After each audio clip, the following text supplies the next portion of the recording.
Hello YouTube or to anybody who's smart enough to watch this. Now recently I got a package through the post. It is this. And I'm not going to do one of those stupid videos where I'm like, oh, are you going to guess what it is? Because you can clearly read the title, you've clearly seen the thumbnail, so let's just get this over with. Pitch-own! All 5 issues of the new Mighty Morphin Power Rangers issue 0 from Boom Studios. And you heard that correctly, I only got 5. I am not in any way, shape or form willing to pay over £100 for the green issue, and there's no way in hell I'm going to pay over £200 for the White Ranger issue. But I'm not going to lie, the separate covers for the second printing, yeah, they're on the way. And if you're in any way, shape or form involved in the Power Rangers community, you have known that this is coming out for ages. And to clear up any confusion, because I've seen this question posted, no matter which cover you order, you are getting the exact same comic. So I thought it'd be fun, I thought it'd be different if I did a review of it, told you what I thought, and we can have some discussion in the comments. The story starts off with a flashback during the Green with Evil saga. And then all of a sudden we flash forward to a point that was never really fully explored in the show. Tommy is completely haunted by a ghost of Rita.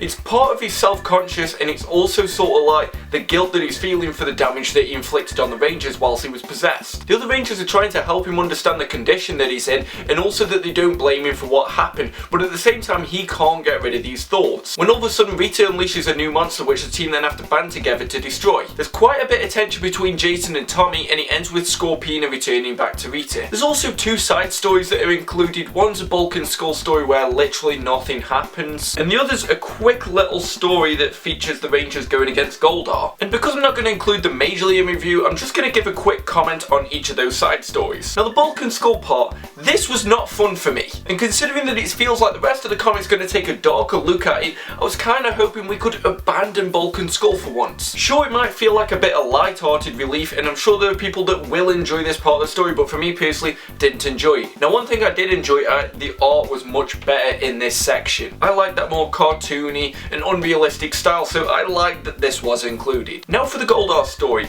I loved this. This was just pure Power Rangers fun. I've heard that this is part of a comic that was given out in San Diego Comic-Con, but I'm not 100% sure, so I don't want to say that. But I hope whoever the artist is and the writer on this bit has little bits of stories here and there. What I'd like them to do if they continue with this sort of like anthology method to the comic is to do different Power Rangers. Think about it, if they're going to keep doing this, I don't just want Mighty Morphin, Mighty Morphin, Mighty Morphin for 3 stories. They could do like an in-space part, they could do a Zeo part, they could jump about and just have little random adventures with different characters. But for the main chunk of this story, the plot is handled really well. They could have just used this as a cash grab. They could have just given us a generic story that's just like the Power Rangers do something and then they fight a monster. There wasn't this like event of the day kind of thing where it's like, oh, we've got to cook a pizza for the school. It actually dealt with emotions and feelings that the TV show never really touched on. It also dealt with an interesting time that could have been reflected in the show but wasn't. You always have to wonder, why did they just accept Tommy so well? Now there is something that confuses me with this. There is cell phones in this, there is texting, which obviously implies that it is in today's society. But at the same time it's banking on the fact that we know what the Green with Evil story is. So can we assume that everything that happens in Mighty Morphin Power Rangers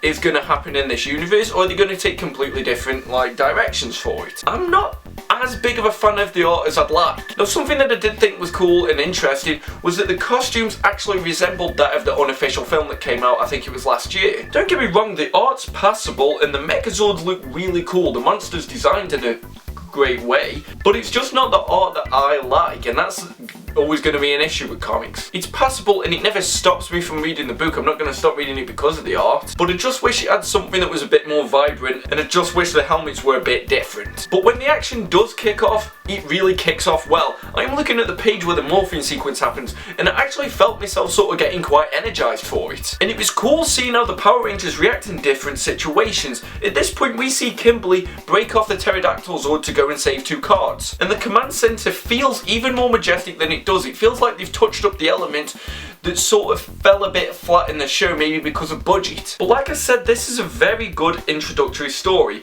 I like the cliffhangers, I like the tension that is building up. I hope they can sustain that and it's not just something that pans out to be nothing. Maybe it would be good if they're going in a completely different direction, to have Tommy go evil again, maybe through choice. My one major complaint with it though, and this is something that I'm going to say to you if you're planning on buying it, is that it's quite short for what it is. Now don't get me wrong, you get a full story. The Power Rangers do stuff. It never feels rushed, but it always feels like They were just dipping the toe in at this point. And of course, maybe that is because of the additional storylines, so I am going to give it the benefit of the doubt. But if you like Power Rangers, or if you're into comics, I would definitely recommend this. And it's not just for MMPR elitists. I feel like as long as you know that at one point Tommy was the Green Ranger and evil, you can pick up this and enjoy it. Now, I've already signed up to receive issues of this new comic as soon as it comes out. And in all honesty, I like reviewing comics, I like reading them. It's not like this was a chore that I had to get through just because it was MMPR. For anybody who knows me, I love comics, it's one of my favourite mediums, and I'm so glad that these two managed to merge together. Also, if you'd like some more details on different ways that you can obtain this comic,